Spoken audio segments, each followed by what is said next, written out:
하도록 하겠습니다. 함께 잠시 기도하심으로 예배를 시작하도록 하겠습니다. 함께 기도하겠습니다.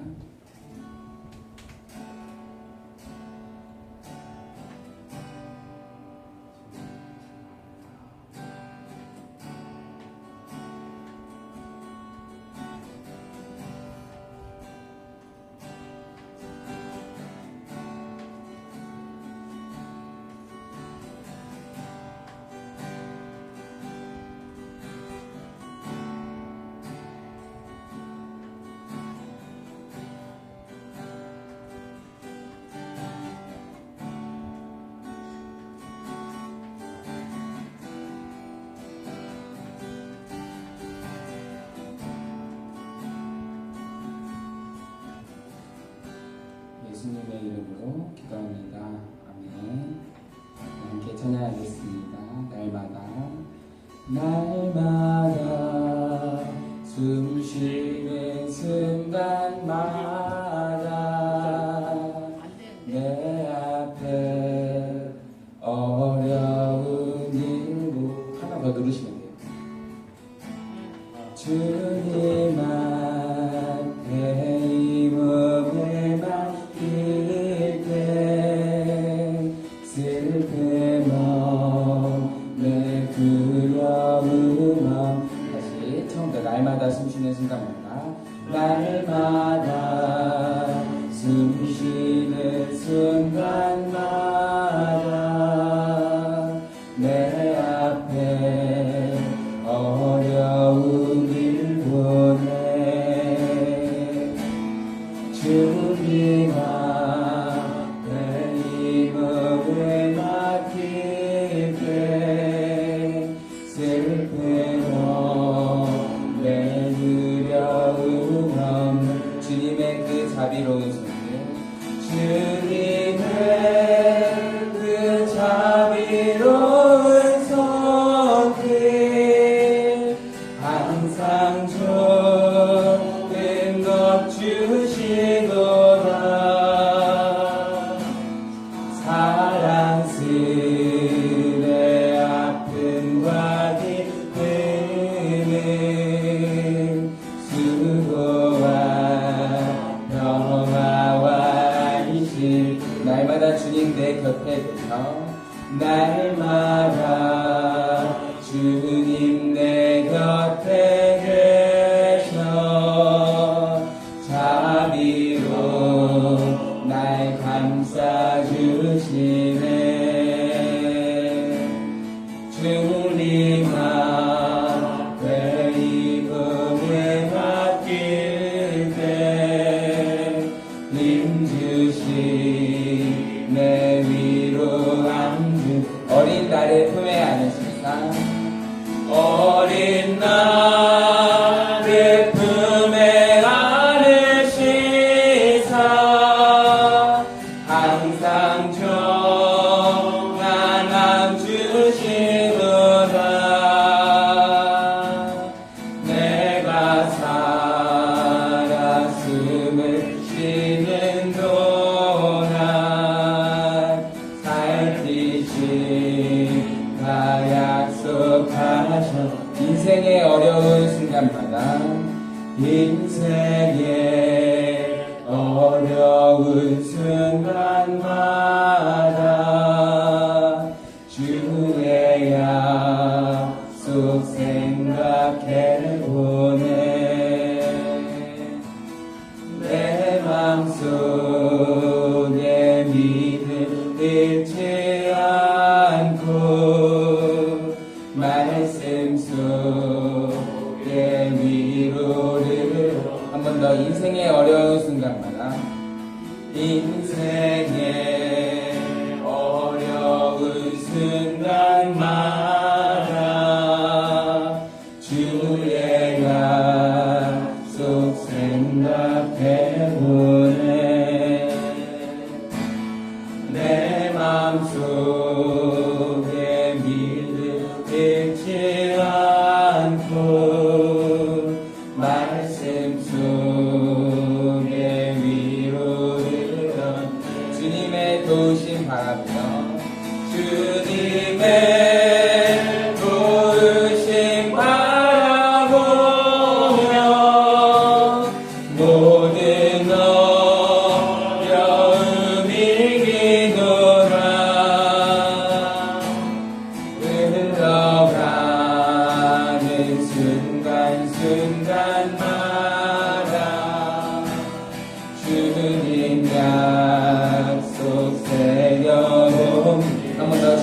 도우심 바라보며 주님의 도우심 바라보며 모든 어려움이 이루나 흘러가는 순간순간마다 주님 약속 새겨봅니다. 하나님은 너를 지키시는가. 너의 우편에 그늘 되시니 낮에와 밤에 달고 너를 해치고 하리. 하나님 너를 지키시는 자 너의 환난을 면케하시니 그가 너를 지키시리라. 너의 주님을 지키시. 눈을 들어 산을 보아라. 눈을 들어 산을 보아라. 너의 도는 어디서 오나. 천지지으신 너를 만드신 여호와께로. 처음부터 선행합니다. 하나님은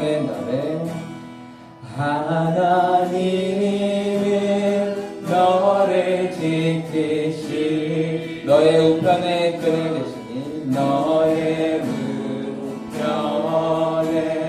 끈을 대. 낮의 해와 밤의 달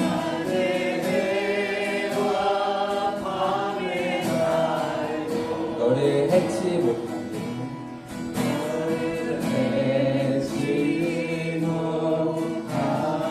하나님은 너를 지키시는 자.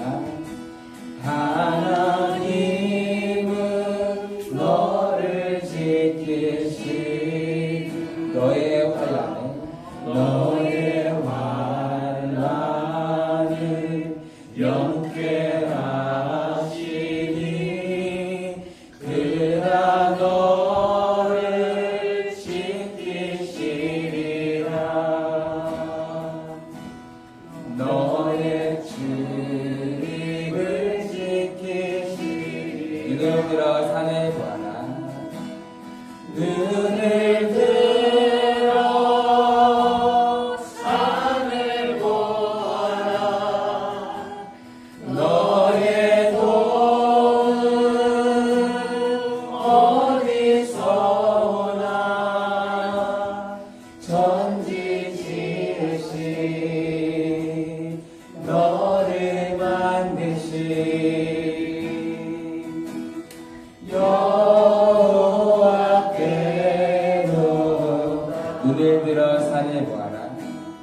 눈을 들어 산을 보아라. 너의 도는 어디서 오나. 천지 지으신 너를 만드신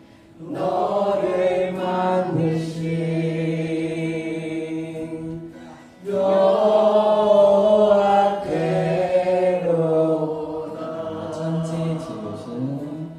천지 지으신 나를 만드신 여호와께로나.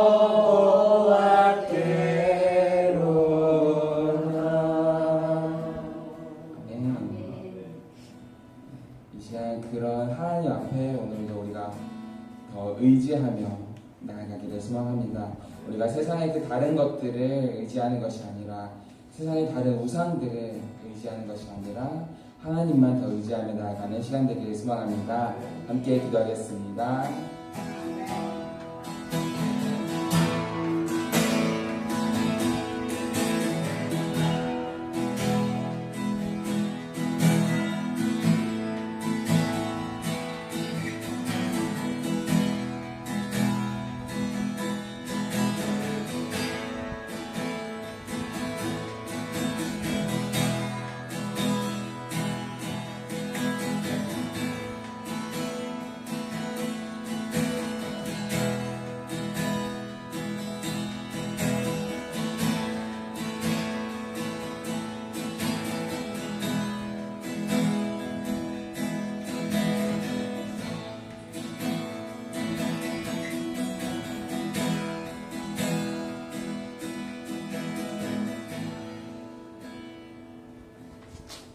우리 주 예수 그리스도의 은혜와 하나님의 사랑과 성령의 교통하심이 여러분과 함께 하시기를 축복합니다.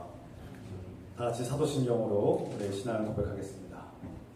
전능하사 천지를 만드신 하나님 아버지를 내가 믿사오며 그 외아들 우리 주 예수 그리스도를 믿사오니 이는 성령으로 잉태하사 동정녀 마리아에게 나시고 본디오 빌라도에게 고난을 받으사 십자가에 못 박혀 죽으시고 장사한 지 사흘 만에 죽은 자 가운데서 다시 살아나시며 하늘에 오르사 전능하신 하나님 우편한 자 계시다가 저로서 산자와 죽은 자를 심판하러 오시리라. 성령을 믿사오며 거룩한 공회와 성도가 설교한 것과 죄를 사하여 주신 것과 몸이 다시 산 것과 영원히 산 것을 믿사옵나이다. 아멘. 찬송드립니다. 429장 찬송 부르시면서 준비하시면 함께 드리겠습니다.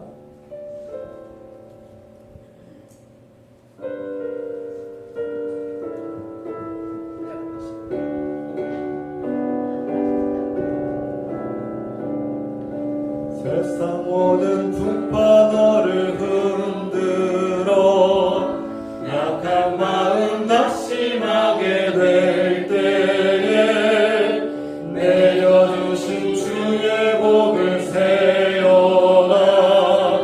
주의 크신 복을 내가 알리라.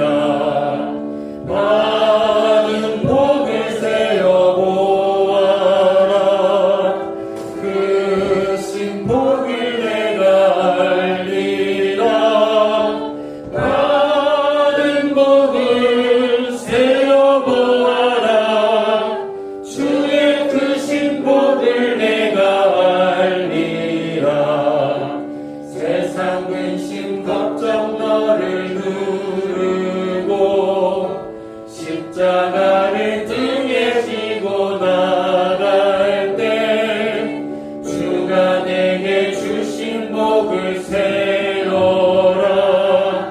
두려움 없이 항상 찬송하리라.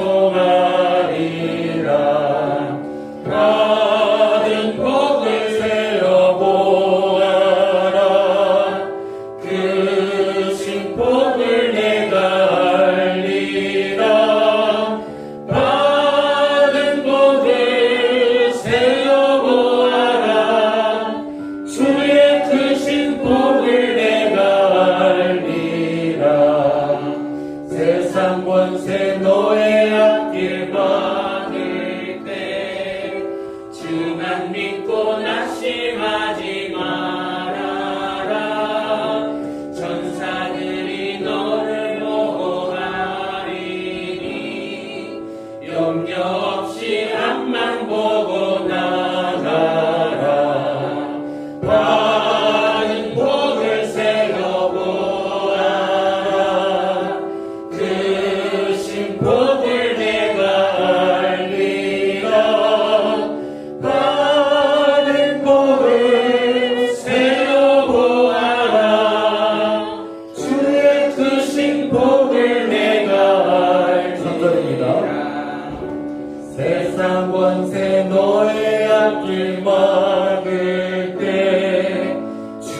나 믿고 낙심하지 말아라. 천사들이 너를 보호하리니 염려 없이 앞만 보고 나가라. 많은 복을 세워 보아라. 주신 복을 내가 알리라. 많은 복을 세워 보아라. 주의 크신 복을 내가 알리라.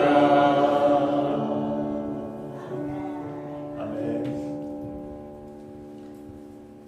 이 시간 박성원 권사님께서 기도도 하시겠습니다.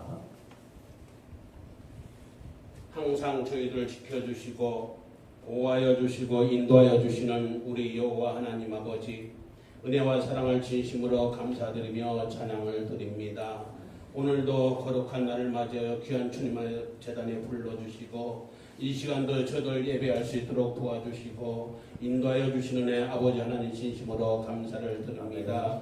아버지 귀한 주님의 제단 주님이 사랑하여 주시는 줄을 믿습니다. 아버지 귀한 제단 주님이 붙들어 주시옵소서. 아버지 주님의 제단이 날로 주님 앞에 영광 돌리는데 조금 더 부족한 것이 없도록 도와주시고 항상 주님 앞에 온전히 드릴 수 있는 귀한 주님의 제단이 될 수 있도록 주님이여 인도하여 주시옵소서. 아버지 이 시간도 아버지 귀한 비로 인하여 홍수를 당한 아버지 귀한 아버지의 가족들도 있사오니 아버지 그들을 아버지 극렬히 여겨주시고 아버지 그들을 아버지 위로하여 주시고 아버지 그들을 아버지 붙들어 주셔서 빠른 회복이 일어날 수 있도록 아버지 하나님여 붙들어 주시옵기를 간절히 빌고 원합니다. 아버지 이 시간도 아버지 또한 선교 사업을 위해서 아버지 귀한 아버지 선교사님들 기억하여 주시옵소서. 아버지 어느 곳에 있던가 주님이 항상 지켜주시고 아버지 보호하여 주셔서 그들의 사명감을 다할 수 있는 아버지 귀한 선교사들이 될 수 있도록 주님이여 인도하여 주시옵소서.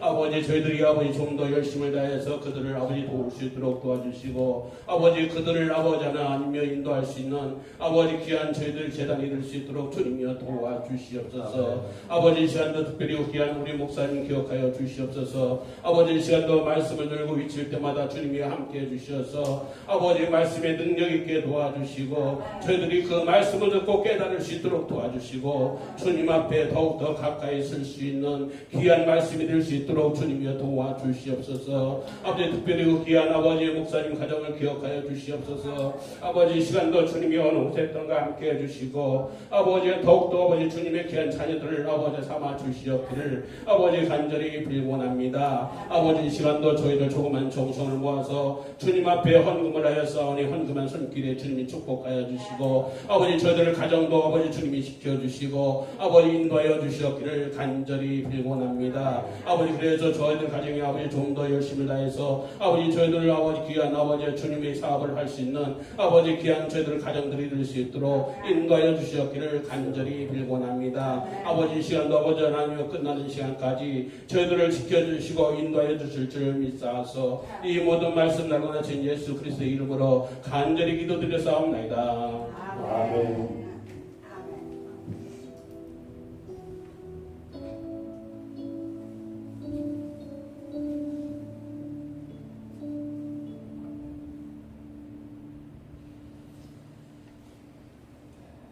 감사합니다. 몇 가지 우리 서로 인사합시다. 주님 이름으로 환영하고 축복합니다. 반갑습니다. 주님 이름으로 환영하고 축복합니다. 반갑습니다. 오늘은 성령 강림호 8째 주일로 드리고 다음 주일은 성령 강림호 9째 주일로 드리겠습니다. 몇 가지 소식을 전해드립니다.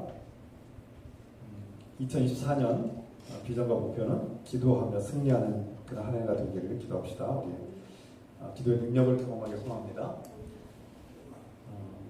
대전광역노회 동시차례 대전광역노회 동시차례가 7월 18일 목요일에 5시 반에 저녁 5시 반에 우리 교회에서 하겠습니다.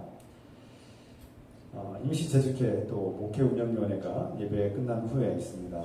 예배당에서 회의실에서 모이겠습니다. 이 시간 우리 함께 기도하겠습니다. 우리가 형제 자매들의 삶과 가정과 생업을 하나님께서 돌봐주시길 기도하고 우리 교회가 주 안에서 자립하고 또 든든히 서가시도록 함께 기도합시다. 사랑의 하나님 아버지, 주께서 사랑하시는 주의 자녀들 곳에 모여서 주님을 의지하고 주님께 우리 삶을 내어 맡기며 나아갑니다. 주님, 우리 사랑하는 형제 자매들 그 가정과 자녀들과 생업을 붙들어 주시길 기도합니다. 특히 일하고 싶어도 일하지 못하는 우리 교인들이 있습니다. 주님 붙들어 주시옵소서. 일할 수 있는 기회를 주시고 또 그 가정과 생업을 책임지시도록 삶을 책임지시도록 주님 직장과 일터를 허락하여 주시옵소서. 주일 예배를 성수하고 공동체를 봉사할 수 있는 그런 기회와 시간과 그런 모든 여건도 확보해 주시고 주중에 땀 흘려 일하며 보람을 느끼며 또 삶을 유지해 나가시도록 그 삶에 축복하여 주시고 가장 좋은 길로 복된 길로 인도하시고 예배하여 주시옵소서. 주님의 사랑하는 교회가 주 안에서 날마다 성장하고 건강하게 성장하고 성숙하게 기도합니다. 재정적으로 자립하게 하시고 든든히 서서 이 지역사회의 빛과 소금이 되게 하여 주시옵소서. 주님의 교회가 주님을 높여드리는 복된 교회가 되게 하여 주시옵소서. 주님, 지역사회를 살리는 교회가 되게 하옵소서. 예수 그리스도의 이름으로 감사드리며 기도합니다. 아멘.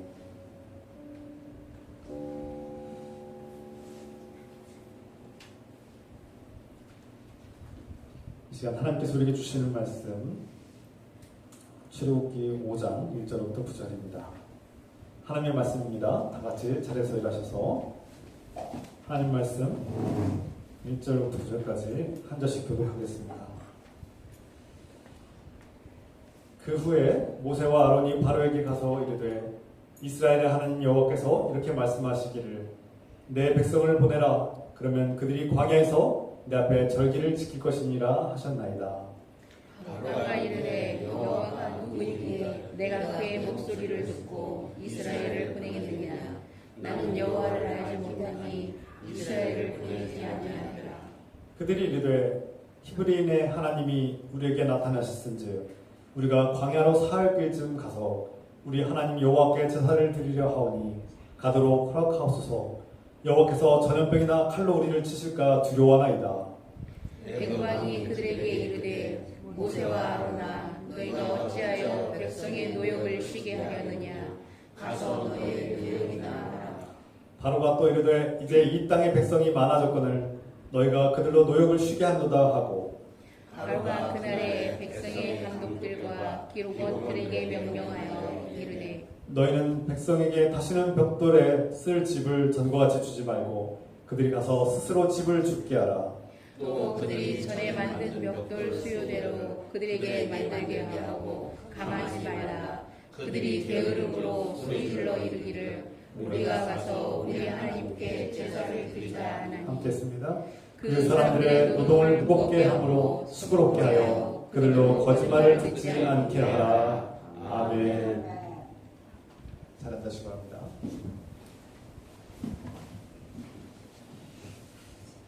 목회하면서 교회 공동체의 중요한 일들을 결정할 때가 종종 있죠.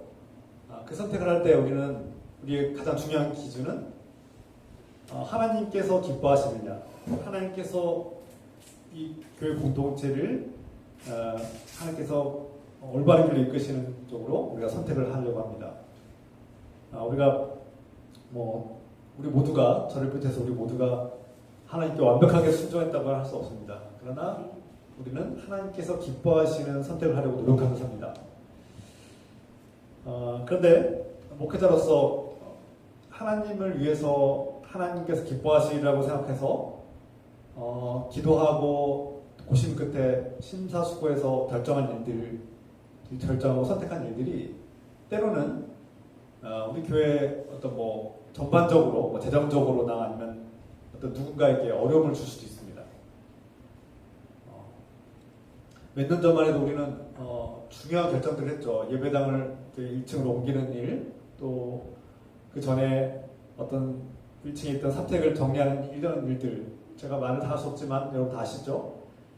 그런 일들을 결정할 때는 오랫동안 기도하고 정말 하나님께서 이 일을 기뻐하시는가, 하나님께서 정말 합당하고 올바르게 여기시는가, 나를 책망하지 않으시고 허락하신 일인가, 기도하고 또 기도하고 그게 오래 심사숙고 끝에 신중하게 결정을 하고 선택한 일들입니다. 그런데 그 결과가 항상 좋지만 않을 때가 있어요. 우리가 기도하고 결정한 일이고 하나님께서 기뻐하시겠다고 생각해서 결정한 일인데 때로는 우리 공동체에 더 어려움을 주기도 하고 더 힘들게 만들 때도 있어요. 그때 저희 목사의 마음은 저희 마음은 어렵습니다. 괴롭고 힘들죠. 우리가 이런 어려움을 예상하지도 않았고 또 이런 어려움을 만들려고 한 것은 아닌데 하나님께서 기뻐하시겠다고 생각해서 한 결정들이 때로는 우리 공동체에 어려움을 줄 때가 있다는 거죠. 오늘 우리가 읽은 출애굽기 5장의 본문의 말씀에도 비슷한 원리, 비슷한 현상이 펼쳐집니다. 모세가 하나님의 명령을 받고 이 막강한 권력자 이집트의 왕 파라오에게 맞서는 장면이 오늘 등장하죠. 하나님 말씀과 명령을 듣고 그 권력자 파라오 앞에 나가는 모세를 우리가 바라보게 됩니다. 그때 모세가 파라오 앞에 나아갈 때 하나님의 명령을, 파라오보다 더 강력한 하나님의 명령을 받고 나아갑니다. 그런데 모세의 생각과 마음 속에 하나님도 아시겠지만 그에게 두려움과 또 걱정과 불안이 있었을 겁니다. 모세는 이집트 정세와 파라오에 대해서 잘 알고 있어요. 그들이 하나님의 야훼 하나님, 히브리 백성들이 믿고 섬기는 야훼 하나님을 알지 못하거니와 무시하죠. 그리고 오랫동안 떠나있던, 쫓겨났던 모세의 말을 듣고 그 히브리 백성을 쉽게 놓아줄 리가 없다는 거예요. 이거는 모세가 생각할 때 당연한 겁니다. 그리고 하나님도 잘 알고 계셨어요. 하나님께서도 바로가 그들을 쉽게 놓아주지 않으리라.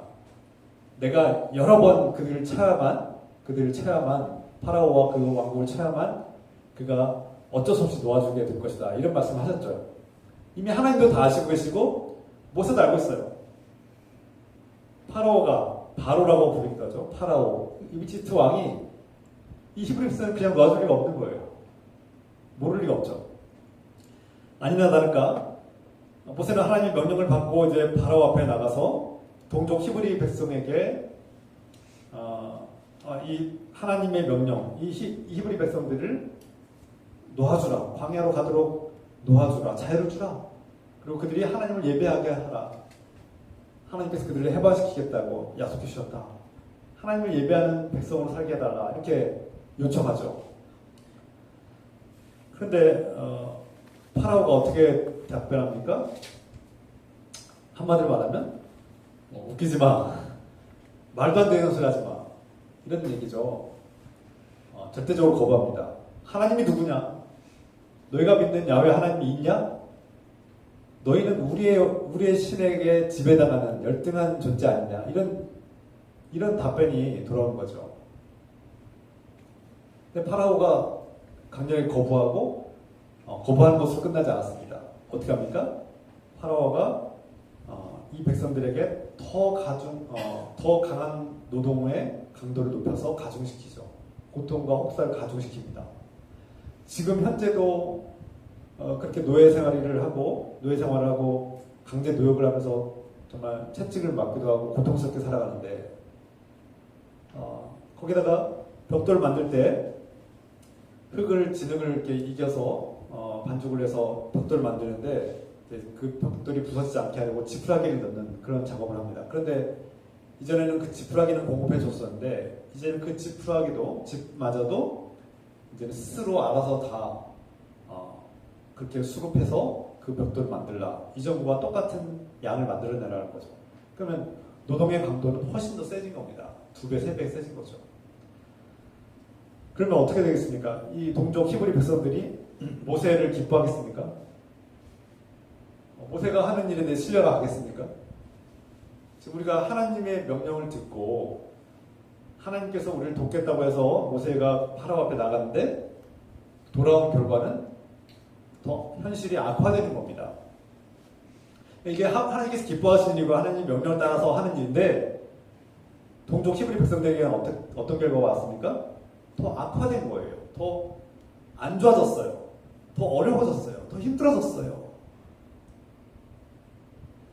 그러니까 우리가 하나님의 말씀을 전하고 하나님 말씀대로 살고 하나님의 뜻대로 살려고 할 때 하나님을 모르는 자, 하나님을 대적하는 자, 하나님을 거부하는 자들이 하나님 말씀을 전하는 자와 맞서고 갈등을 일으키고 대적하고 그 결과 우리는 어떤 손해를 보거나 무엇인가를 뺏기거나 더 큰 어려움에 처할 수도 있다는 겁니다. 그래서 우리는 하나님의 명령을 받고 하나님 말씀대로 살면서 하나님의 뜻대로 살아갈 때 우리는 이런 예기치 못한, 예상치 못한 어려움을 겪기도 하고요. 또 예상했음에도 불구하고 그 고난과 고통을 감당해야 되는 삶을 살게 되죠. 이것이 전하는 자의 고통이라고 할 수 있습니다. 그래서 우리는 작든 크든 개인적이든 아니면 공동체나 사회적으로든 하나님의 말씀을 전하고 하나님의 선한 뜻과 하나님의 명령을 전하면 어떤 예상하지 못하는 반대 세력과 부딪히고 갈등을 겪게 되고 그로 인해서 우리는 다양한 어려움을 겪을 수 있습니다. 그것이 가정에서 일어나든 개인적으로 가정에서 일어나든 아니면 공동체에서 아니면 직장과 일터에서 사회에서 국가 전반적으로 민족과 민족에게서 일어날 수도 있습니다. 그러니까 고대 모세와 파라오의 이 만남이 꼭 고대에서만 있는 것이 아니라 오늘 현실에도 비슷한 원리가 적용되고 있다고 생각할 수 있습니다. 그래서 우리가 하나님의 이름으로 복음을 전하고 누군가를 억압과 굴레에서 해방시키고 자유를 얻게 하려면 생명을 살리려면 그래서 우리가 쉽게 말하면 복음을 전하고 구원의 길로 하나님께서 주시는 구원의 길로 인도하려면 전쟁을 해야 됩니다. 그렇다고 해서 하나님께서 전쟁을 기뻐하시는 건 아닙니다. 하나님은 전쟁을 기뻐하지 않으시고 평화를 원하시죠. 사람들이 서로를 죽고 죽이는 그런 전쟁을 기뻐하지 않습니다. 하나님은 오히려 평화를 기뻐하시는 분이죠. 그런데 여기서 말하는 전쟁은 영적 전쟁입니다. 영적 전쟁이 시작됩니다. 하나님을 모르는 자, 하나님을 거부하고 대적하는 파라오 같은 자들이 하나님의 말씀을 전하는 자와 대적하게 되고 그로 인해서 여러 가지 갈등과 마찰이 파생되는 거죠. 그래서 우리는 알게 모르게 손해를 보기도 하고 내가 가진 어떤 체면이나 명예를 잃어버리기도 하고 내가 어떤 경제적인 손해를 얻기도 하고 내가 억울한 일을 당할 수도 있습니다. 이것이 전하는 자의 고통이고 때로는 두려움이기도 하고 어려움이기도 하죠. 그래서 그리스도인들이 하나님께서 주님께서 말씀하신 대로 너희가 내 이름으로 땅끝까지 복음을 전하라고 하신 그 말씀 모든 민족과 나라에 가서 주의 이름을 증거하고 세례를 주라는 말씀 그 명령을 우리는 알고 있습니다.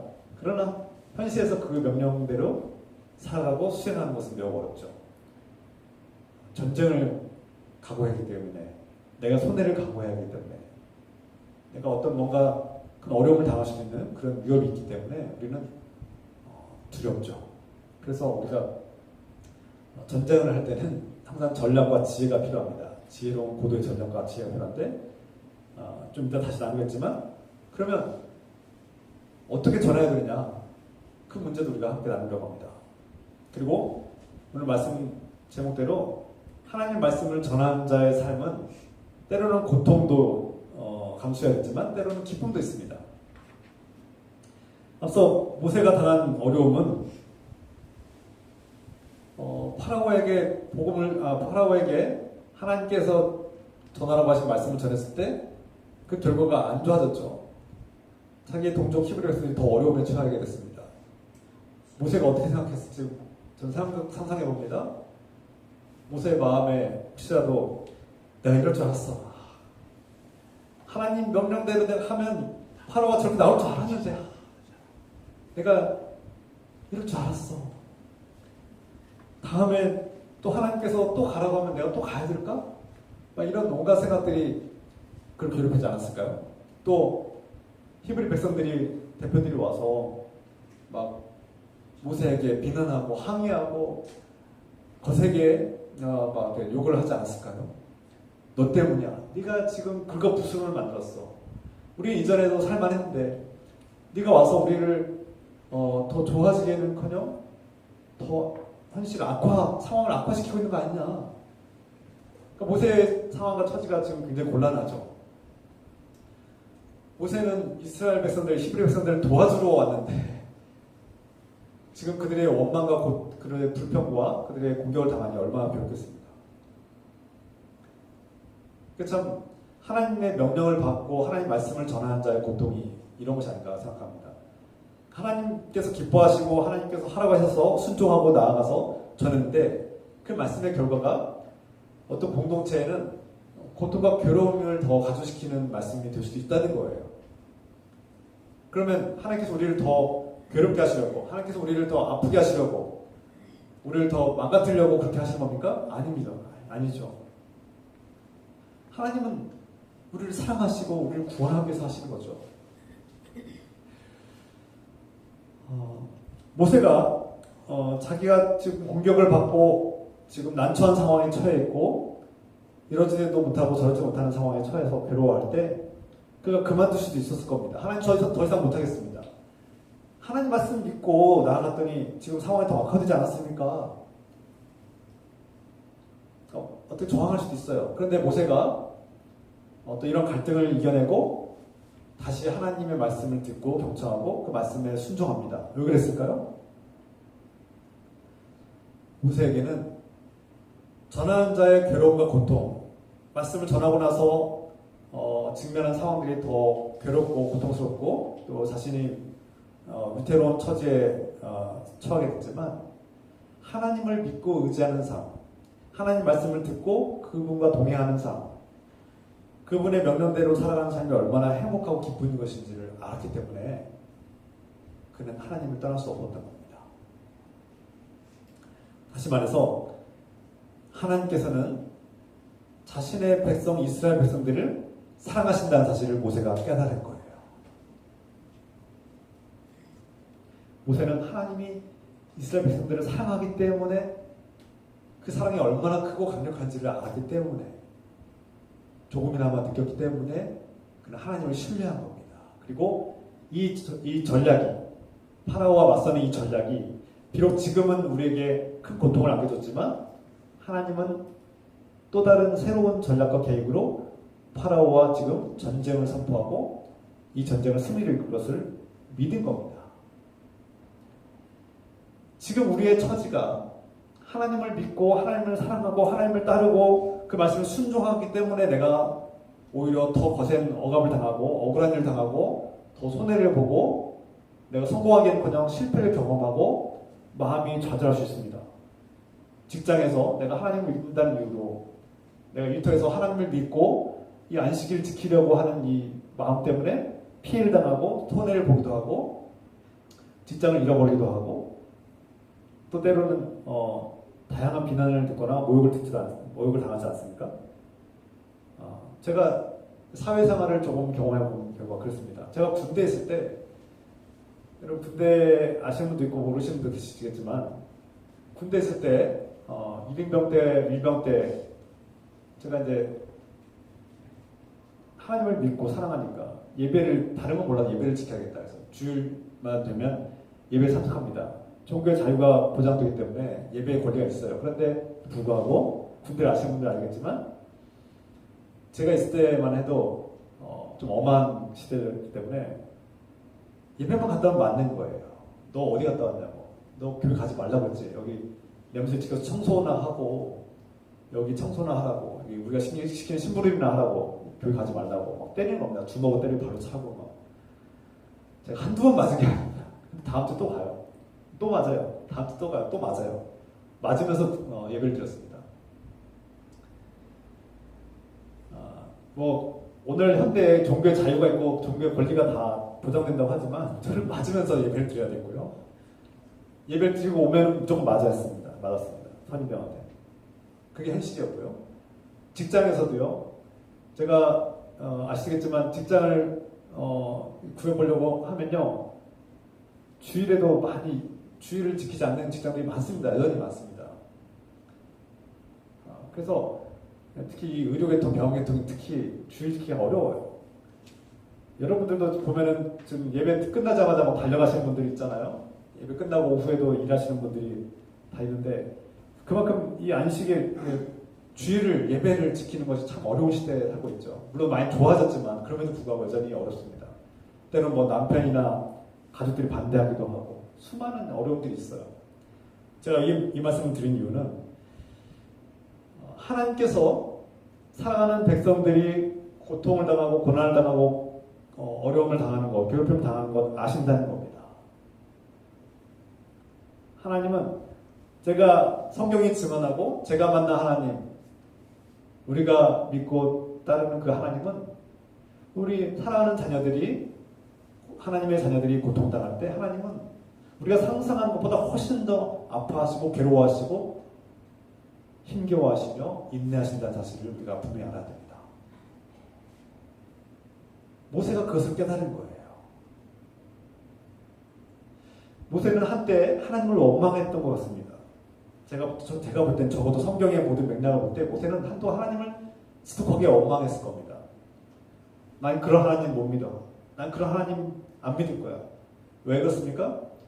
자신이 사랑한다는 그 이스라엘 백성들, 히브리 백성들을 저 억압과 고통에 굴려서 내버려 두시는 하나님은 나는 사랑할 수 없다, 믿을 수 없다라고 벌지 않았을까요? 그런데 그가 하나님을 만나고 호렙산에서 그 불타오르는 떡이나무 속에서 하나님을 만난 모세는 급격하게 변화되고 있습니다. 어떤 변화가 일어났습니까?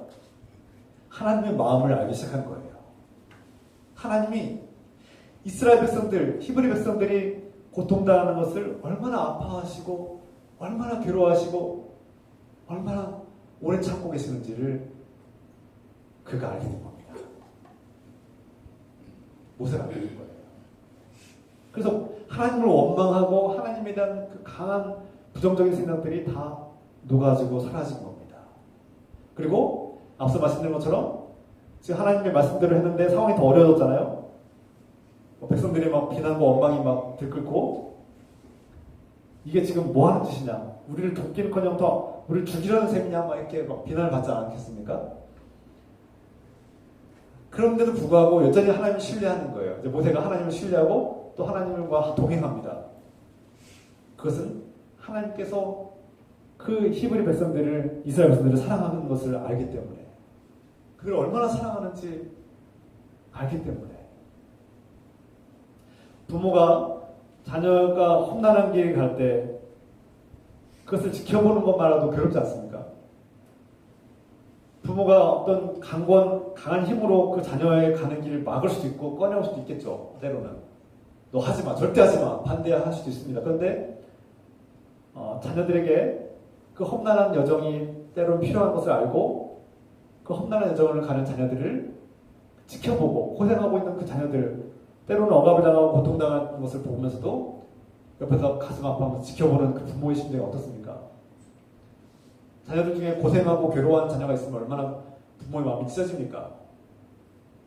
그런데 우리 하나님은, 하물며 우리도 그런데 하나님은 자신이 사랑하는 그 이스라엘 백성들이 날마다 고통을 당하고 강제 노역 속에서 괴로움을 당하는 삶을 살 때 그분의 마음은 얼마나 아프냐는 거예요. 모세가 이것을 깨달은 거예요. 그래서 이제 더 이상 하나님을 원망하는 마음이 사라졌어요. 그분이 일부러 힘이 없어서 능력이 없어서 그렇게 한 것이 아니라 적어도 모세가 만난 하나님, 아브라함이 만난 하나님, 이삭의 하나님, 야곱의 하나님은, 이스라엘 백성의 하나님은 악인마저도 죽이지 않는 하나님,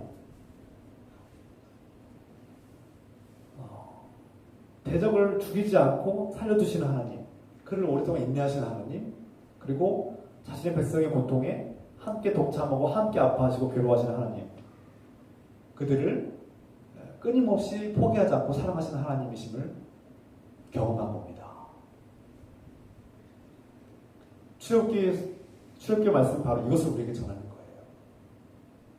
하나님께서 그 억압당하고 고통받는 이스라엘 백성들을 불쌍히 여기는 것도 있지만 그 하나님의 그 마음, 하나님께서 택한 백성들을 얼마나 사랑하신지 끝까지 포기하지 않는 그 마음과 그 사랑을 우리가 알기를 원하며 성경은 우리에게 이것을 전하는 겁니다. 자, 앞서 말씀드린 것처럼 오늘날 현 시대에는 그래서 앞서 말씀드린 것처럼 하나님 말씀을 전하는 자에게는 고통도 있습니다. 하나님 말씀을 전할 때 당하는 억울함이나 손해나 괴롭힘이나 어떤 알게 모르는 수많은 방해 요소와 괴로움이 있어요. 고통이 있어요. 그래서 전하는 자의 고통이 있는가 하면 동시에 하나님과 동행함으로써 하나님 말씀을 듣고 그 말씀대로 사는 삶에는 그 고통과 괴로움을 이겨낼 수 있는 하나님께서 주는 사랑과 긍휼의 마음과 하나님의 놀라운 지혜와 능력과 하나님이 주시는 영원한 생명과 구원의 삶이 우리 안에 주어질 때 우리는 전한 자의 고통을 이겨낼 수 있습니다. 쉽게 말해서 목사님 저도 전하는 자의 삶을 사는데 하나님 말씀 전하는 게 쉽지 않습니다. 설교를 몇 번 썼다가 몇 번 지웠는지 몰라요. 주중에 계속해서 말씀을 묵상하고 새벽까지도 말씀을 묵상하고 또 아침에 일어나서 또 말씀을 또 썼던 말씀 또 지우고 다시 쓰고 또 수정하고 이런 건 기본이고요. 내가 정말 하나님께서 기뻐하신 말씀 전하는가? 우리 교인들이 이 말씀을 듣고 정말 하나님께서 가까이 나아갈 수 있는가? 또 이 말씀을 들 때 졸지는 않을까? 이 말씀이 공감이 되지 않으면 어떻게 할까? 하나님께서 정말 하나님의 사랑과 예수 그리스도의 영광을 위한 말씀인가? 끊임없이 돌아봐야 됩니다. 이 말씀을, 이 본문에 대한 해석이 정말 벗어나지 않았는가? 하나님께서 합당하게 여기시는가? 끊임없이 점검하고 해석하고 연구하고 공부해야 되죠. 중요한 것은 제가 셀 수 없이 많습니다. 설교자로서의 갖춰야 될 역량과 지식과 수많은 것들이 셀 수 없이 많고요. 설교학 책에 목사와 설교회라는 책들을 보면 수백 페이지, 500페이지, 600페이지에 넘는 그런 책들이 수두룩합니다. 그런 책들을 보면은 설교자, 전도하는 사람, 말씀을 전하는 자의 갖춰야 될 역량과 준비해야 될 것들이 엄청나게 많습니다. 부담스러울 정도 많습니다. 전하는 자의 고통이 있죠. 그럼에도 불구하고 그 전하는 자의 고통보다 더 크고 강렬한 하나님께서 주는 기쁨이 있다는 거예요. 전하는 자의 기쁨이 있기 때문에 우리는 하나님께서 주는 위로와 소망, 그리고 하나님께서 주는 강렬한 그 진리의 기쁨과 또 전하는 자의 그 기쁨이 있기 때문에 우리는 이 사명을 감당할 수 있는 겁니다. 모세가 바로 그런 전하는 자의 기쁨을 누리는 거예요. 백성들의 거센 비난을 듣고 공격을 받고 모욕을 당하고 또 원망을 듣고 파라오의 그 겁박과 협박 속에 위협을 듣고 있고 처지가 어려움에도 불구하고 난처한 처지에 있음에도 불구하고 하나님께서 주시는 위로와 소망, 주님께서 주시는 그런 전하는 자의 기쁨, 주님과 동행하는 기쁨이 강렬하기 때문에 이겨내는 겁니다. 여러분에게도 그런 위로와 소망과 기쁨이 있기를 소망합니다. 하나님께서 모세를 통해서 또 저와 여러분을 통해서 하나님 말씀을 전하기를 원하십니다. 이게 하나님께서 일하시는 방식이에요. 하나님께서 직접 대적을 죽이거나 대적을 멸망시키지 않으시고 과거에는 그렇게 하셨죠. 그러나 하나님은 모세와 같이 하나님 말씀을 듣고 순종한 자들을 통해서 일하시겠다고 그렇게 우리에게 말씀하시는 겁니다. 그리고 이제는 저와 여러분들을 통해서 믿는 그리스도인들을 통해서 하나님 말씀을 전하기를 원하시죠. 그래서 전하는 자의 고통과 기쁨에 대해서 우리가 알기를 원합니다. 막상 하나님 말씀을 전하려면 어렵죠. 그리고 상대방이 거절하거나 나에 대해서 대적하면 어떻게 할까라는 걱정이 들고 두려움이 생기기도 하고 불안하기도 하고 그래서 그냥 복음 전하는 일을 포기한 성도들이 많습니다. 목사님 저도 쉽지 않은데 여러분들은 더 어렵겠죠. 그 마음은 이해합니다. 그럼에도 불구하고 우리 모두에게 하나님께서 주시는 이 전하는 자의 기쁨과 소망이 있기를 원합니다. 그래서 앞서 말씀드린 것처럼 하나님 말씀을 전하는 일은 일종의 선전포고와 같습니다. 전쟁이 시작되는 것과 비슷해요. 그래서 나의 사랑하는 백성을 하나님을 예배하고 하나님께로 나아가시도록 놓아줘라.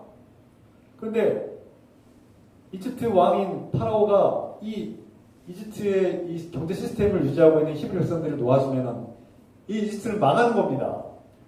자기 경제적인 손실이 우상인 경제가 우상이고 그들의 시스템 우상인 이집트 왕이 이스라엘 백성들 놓아줄 리가 없죠.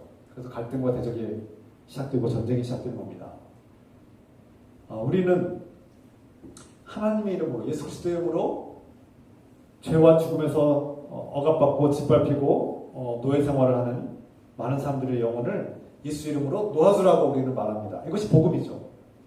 예수 그리스도를 믿으십시오. 그러면 하나님 나라 갑니다. 이게 아니라 죄와 죽음의 권세에서 사탄 마귀의 권세에서 그들 놓아주라고 우리는 당당하게 예수 그리스도의 이름으로 나가는 겁니다. 이것이 복음을 전하는 자의 삶이죠. 여러분, 그래서 교회를 채우기 위해서, 교회를 성장시키기 위해서 우리가 전도하는 게 아닙니다. 그거는 부차적인 거예요. 교회 빈자리를 채우기 위해서 우리 전도하려는 그런 생각은 잘못된 생각이고 버렸으면 좋겠습니다. 그런 생각 제발 버렸으면 좋겠어요.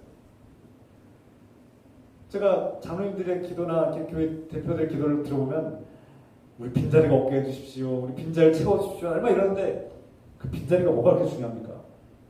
중요한 것은 사탄 마귀에 짓밟혀서 죄와 죽음의 권세에 짓밟혀서 지금 노예 생활을 하고 있는 그들을 모세와 같이 예수의 이름으로 나아가서 놓아주십시오. 그들이 하나님을 예배하게 하십시오. 그들이 자유를 얻게 해주십시오. 그들이 생명을 얻게 해주십시오라고 당당하게 가서 말하는 겁니다.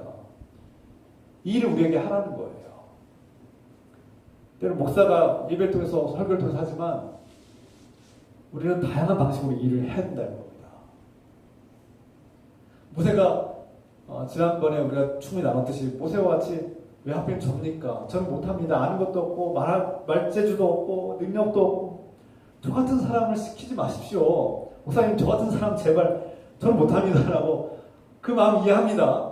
그 마음 이해해요. 모세도 그런데 오죽하겠습니까? 또 가서 복음 전하면 내 직장이 위태로워질 수도 있고 사람들과 관계가 위태로워질 수도 있고 그리고 부스럼 만들 수도 있고 저 사람의 관계가 어려워질 수도 있고 내가 손해볼 수도 있는데 어렵지요. 두렵지요. 전쟁을 선포하는 일이 어디에 쉽습니까? 하나님께서 모세를 통해서 파라오에게 전쟁을 선포하는 거 아닙니까? 그리고 이스라엘 백성들 놓아주면 이집트를 망하는데 파라오가 놓아줄 리가 없지요. 전쟁 아닙니까? 전쟁. 눈에 보이지 않는 놀라운 무서운 전쟁이 시작된 겁니다. 그때 하나님께서는 우리에게 중요한 한 가지를 요구하십니다. 고난을 당할 때 우리의 이집트 히브리 백성들이 고난을 당할 때 하나님께서는 그들에게 묻는 겁니다. 너희는 누구의 편에 설 것이냐? 지금 파라오와 하나님과의 전쟁이 하나님과 파라오와의 전쟁이 시작됐는데 히브리 너희 백성이여 너희는 어느 편에 서겠느냐? 하나님 편에 서겠냐? 아니면 파라오의 편에 서겠느냐? 선택하라는 겁니다. 복음을 전하면요 무서운 전쟁이 시작되고 너 어느 편에 설 거냐라고 묻는 겁니다. 너 예수의 편에 설 거냐? 아니면 그냥 죄악에 엉들어서 그대로 살 것이냐? 선택하라는 겁니다. 그래서 복음을 전한다는 것은 무서운 일이에요. 쉬운 일이 아니에요. 전쟁을 선포하는 일이고 선전포고하는 일이고 어느 편에 설 것이냐라고 결정을 하니까 겁이 나지 않겠습니까? 내 평생 나 자신을 숭배하고 내가 원하는 대로 살아왔는데 나를 숭배하며 살아왔는데 너 이제 하나님과 전쟁할 거야. 너 어느 편에 설 거야? 라고 막 물어보는 거예요. 그러면 겁이 나죠. 두렵죠. 그러니까 막 도망가는 거 아닙니까? 그래서 복음을 전하면 어려움이 생기는 거예요. 그래서 하나님께서 그 복음을 전했을 때 어려움이 닥쳐오면 복음을 듣는 사람들이 특히 새신자들 복음을 듣고 이제 그러면 내가 하나님께로 가볼까 했던 사람들이 꼭 어려움에 처하게 됩니다. 예상치 못했던 어려움이 닥쳐와요. 그러면 덜컥 겁이 나서 내가 갑자기 예수를 믿는다고, 예수님을 믿겠다고 받아들였더니 내 사업이 어려워지네, 내 가정의 형편이 어려워지네, 내 건강이 더 어려워지네. 당연히 어려워지죠. 파라오 같은 대적들이 공격을 하니까 더 어려워지죠. 근데 믿지 않는 새신자들은 덜컥 겁이 나는 거예요. 내가 교회 몇 번 갔더니 이게 악한 것들이 난 더 괴롭히네, 걔가 더 안 좋아지네, 내가 교회 안 다녀야겠어요, 이렇게 말하시는 새신자들이 많아요. 몇 년 전에 오셨던 그 새신자도 저한테 날마다 하시는 말이 그 말씀이었어요. 내가 기독교를 받아들이고 예수님을 믿으려고 교회도 다니고 하는데 자꾸 안 좋은 일이 생기더라. 누가 돈을 훔쳐갔다느니, 몸이 건강이 안 좋아졌다느니, 계단에서 넘어져서 팔을 다쳤다느니, 그래서 다 이러면서 교회 못 다니겠어요. 이런 분들이 종종 있었어요. 복음을 듣고 하나님 말씀대로 살려고 하면 어려움이 생기게 됩니다. 죄악의 권세가 그를 내버려두지 않는 거죠. 강렬하게 벽돌을 만들 때 이제 지푸라기도 주지 마! 더 강하게 그들을 괴롭혀야 되겠어. 그래야지 하나님께로 가지 못하지. 하나님께로 가는 길을 막으려고 방해하는 거죠. 이런 일들이 종종 펼쳐지는 겁니다. 그래서 우리가 하나님 말씀을 전하는 일이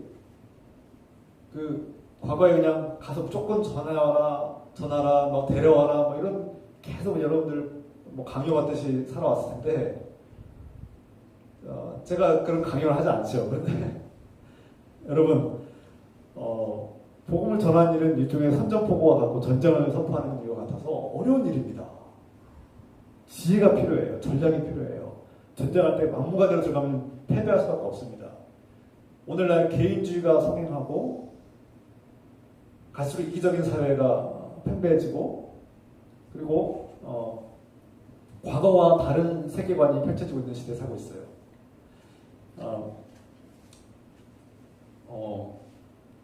한국교회 트렌드 2024라는 책을 보면요, 그 중에 한 챕터를 보면은 오늘날 현대 사회에 큰 변화가 있는데, 또 성혜영이라는 서울대 종교학과 교수가 이런 얘기를 했어요. 많은 사람들이 설문조사를 했는데 나는 무교입니다. 그러니까 종교는 없습니다. 그런데 나는 영적인 사람입니다라고 표현한다는 거예요. 그래서 한국교회 트렌드 2024를 보면은 오늘 많은 젊은이들이 나는 종교가 없습니다라고 말한다는 거예요. 그런데 나는 영적인 것을 좋아합니다라고 말한다는 거예요. 그래서 명상을 쫓아다니기도 하고, 뇌호흡을 쫓아다니기도 하고, 템플스테이를 쫓아다니면서 불교 신자가 아닌데도 템플스테이를 가고요. 그리고 정말 수백만 명이, 600만 명이 넘는 사람들이 템플스테이를 했다는 경험을 설문조사한 적이 있는데요. 그래서 그렇게 많은 사람들이 내가 불교도 아니고 종교가 없음에도 불구하고 무교라고 말하면서, 무신론자라고 말하면서 템플스테이를 하고 명상을 하고 기도를 하기도 하고 그런다고 합니다. 왜 이런 현상이 펼쳐질까? 이런 시대, 지극히 개인주의가 강해지고 있는 시대, 그리고 어느 때보다 개인주의로 인해서 개인의 삶에 대한 책임이 가장 크고 무거운 시대. 그래서 대중시대임에도 불구하고 우리가 SNS라든지 수많은 스마트폰을 통해서, 인터넷을 통해서 전 세계 사람들과 만날 수 있는, 수많은 사람들을 만날 수 있는 기회가 있음에도 불구하고 이 대중의 속에서도요, 외로움을 느끼는 시대라는 거예요. 그 어느 때보다 외로움이 강력하게 우리를 공격하는 시대에 살고 있습니다. 제가 이 말씀을 드린 이유는 갈수록 홀로 사는 독거노인들이 홀로 살다가 죽었는데 몇 달 동안 발견되지 않다가 늦게 발견돼서 처리하는 그런 뉴스들을 종종 듣지 않습니까? 이게 지금 어쩌다 한 번 일어나니까 자주 일어나죠. 갈수록 더 초고령화 시대 속에서 갈수록 이런 일들이 빈번하게 일어나고 있고, 한국 사회는 전 세계에서 유례를 찾아볼 수 없을 만큼 초고령 사회로 아주 급격하게 그렇게 진입한 사회이고, 그러면서 노인들의 외로움이 굉장히 큰 사회입니다. 노인들뿐만 아니라요, 젊은이들이 누구나 쉽게 만날 수 있고 언제든지 만날 수 있는 시대임에도 불구하고 오히려 외로움에서 자기 방에서 나오지 않는 젊은이들, 혼자 살고 혼자만 살고 집 밖으로 나가지 않는 젊은이들이 수십만 명이 된다는 거예요. 너무 안타까운 것이죠. 언제든지 만날 수 있고 누구나 만날 수 있는 대중사회고 그런 쉬운 사회임에도 불구하고 우리는 너무나 외로운 시대에 살고 있다. 필요하든 필요하지 않든 이 시대가 개인주의로 흘러가고 있는데 이 개인주의 시대 속에서는 개인의 삶이 스스로 책임지지 않으면 누구도 책임져주지 않는 그런 시대가, 그런 무거운 시대가 되고 있고, 그래서 더 걱정과 두려움이 밀려오고 더 외로운 시대라는 거예요. 이런 시대 속에서 우리 그리스도인들은 이 시대의 흐름과 이런 시대의 변화 속에서 그들의 세계관과 가치관이 변화된 것을 볼 때 우리는 어떻게 복음을 전해야 될까를 연구하고 더 지혜롭게 전략을 짜야 된다는 거죠. 복음을 전할 때는 전쟁이 선포되고 선전포고하는 것과 같다고 했습니다. 그래서 너 어느 편에 설 거냐라고 질문하는 것과 같아요. 그리고 복음을 받아들일 때는 이런 어려움들이 막 닥쳐오기 때문에 우리가 두려울 수밖에 없다. 우리가 예수 믿으라고 하는 이 한마디에는 많은 두려움들이 내재되어 있고 하나님께서 물어보는 너 어느 편에 설 것이냐라는 질문도 담겨있고 그 속에서 자신의 삶의 송두리째 변화되어야 되는 그런 무거운 선택들이 담겼기 때문에 우리가 예수 그리스도를 받아들이고 복음을 받아들이고 이 예배에 참석한다는 것은 매우 어려운 일이다. 그들을 우리가 이해할 필요가 있다는 거예요. 그래서 우리가 전할 말씀은 무엇이냐? 이런 시대 속에서 우리가 전해야 될 말씀이 무엇이냐?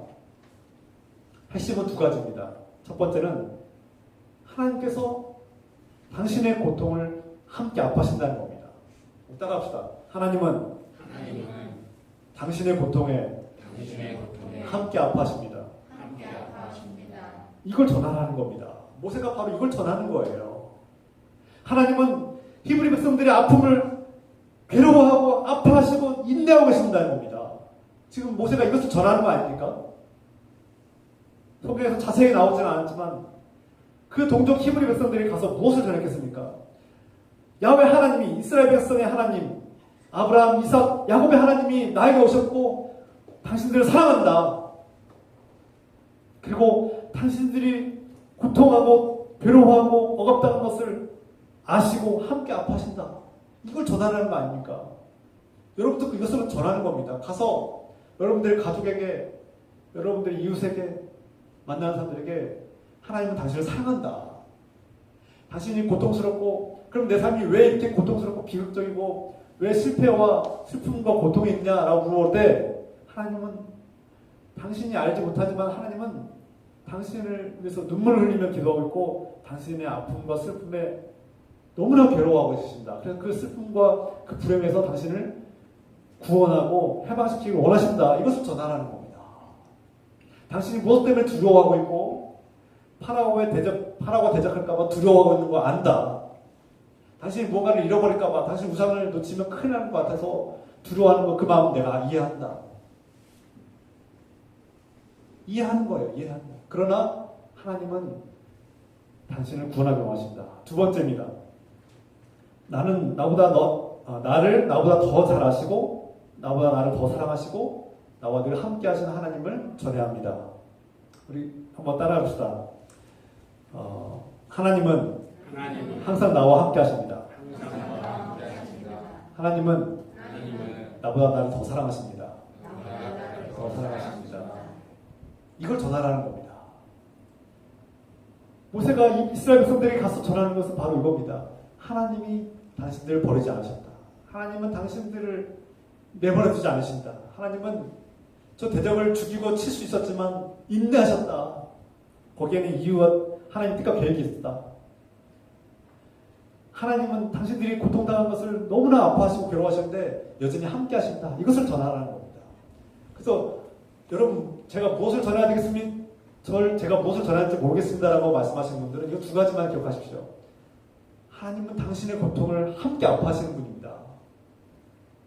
하나님의 마음은 당신의 마음은 아픕니까? 하나님 마음은 찢어집니다. 이걸 전하면 됩니다. 그리고 하나님은 여전히 당신과 함께 하십니다. 외로운 시대에, 개인주의의 무거운 시대에, 어깨가 무겁고 자신의 삶은 누구도 책임져 주지 않는 시대에 너무나 외로워요. 때로는 친구, 때로는 가족도 나의 외로움을 잘 몰라요.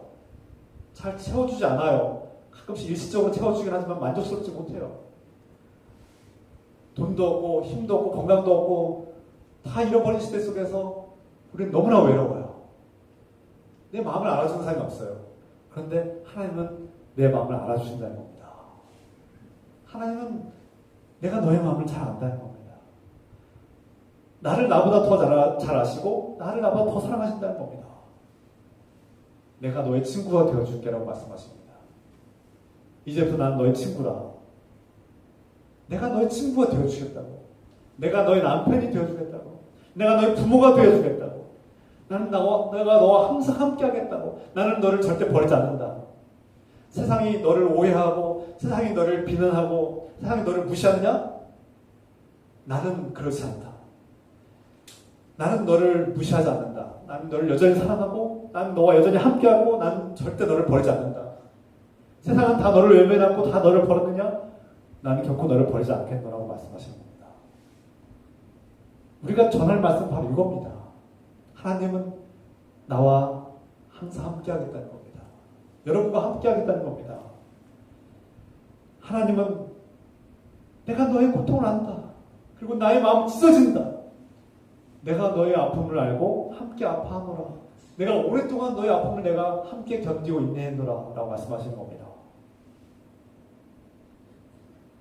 이것이 모세의 마음이고 모세가 이것을 깨달았어요. 그리고 더 이상 하나님을 원망하지 않는 거예요.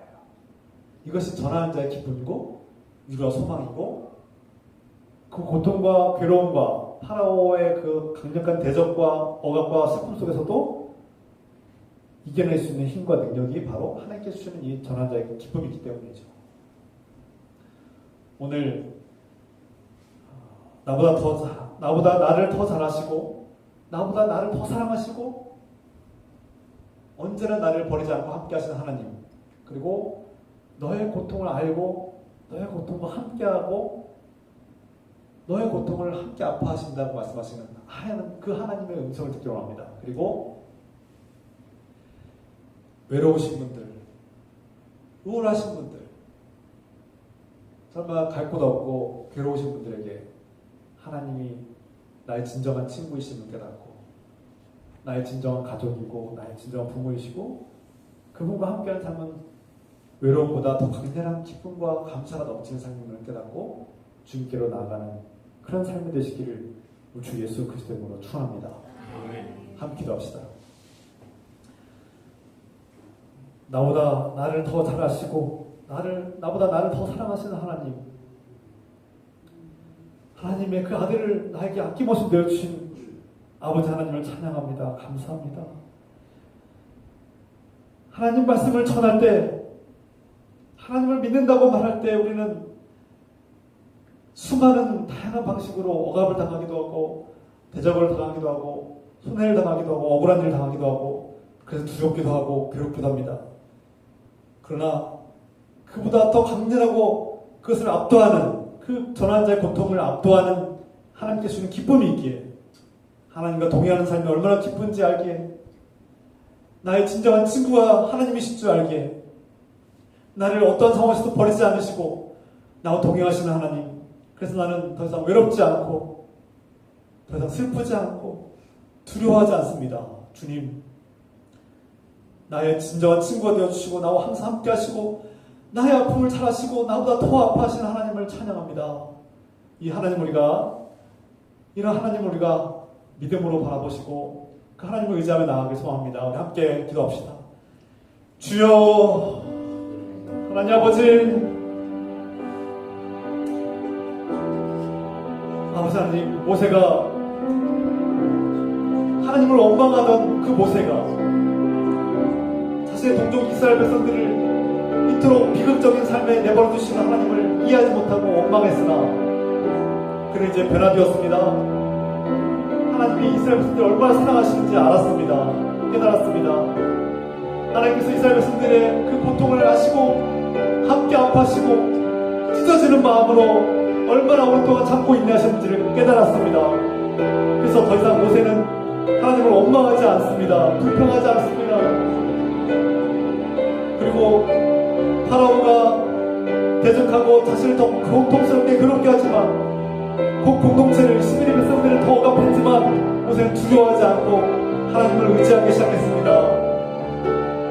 하나님께서 사랑하시기에, 하나님께서 함께 하시기에, 하나님의 사랑이 얼마나 강렬한지 알기에 모세는 더 이상 두려워하지 아니하고 하나님 말씀을 전하는 복된 자녀의 삶을 살게 되었습니다. 주님, 우리도 모세와 같이 하나님의 말씀을 담대하게 전파하며 살게 하소서.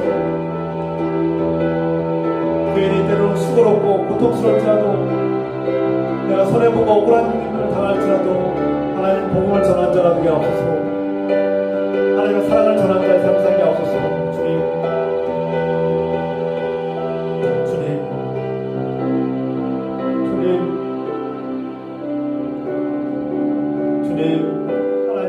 주님 말씀을 전한 자의 그런 고통과 기쁨이 우리 삶에 상존하오나 하나님께서 주는 기쁨과 위로 소망이 더 넘치게 하여 주시옵소서.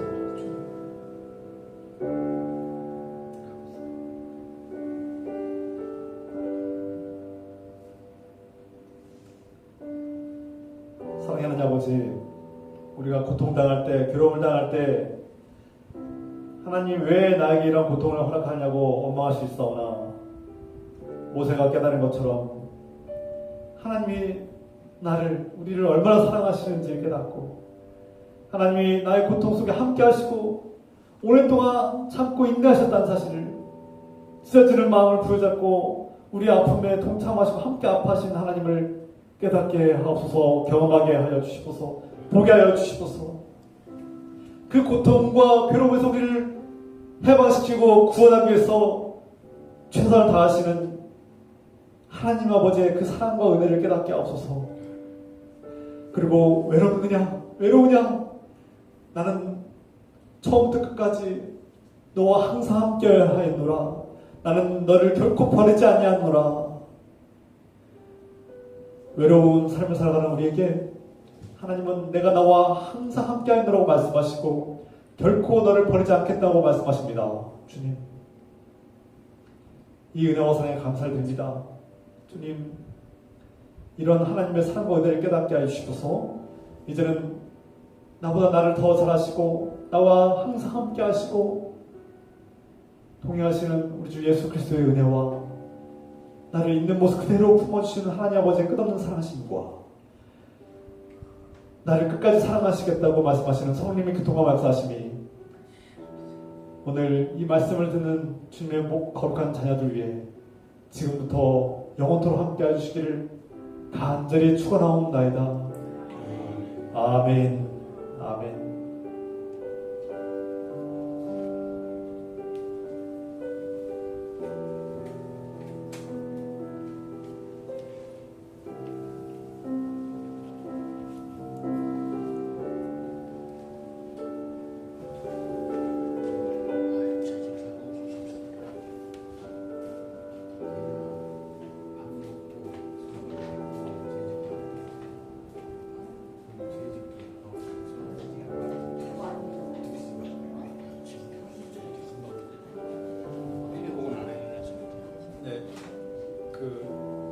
재집회를 식사 후에 할까요?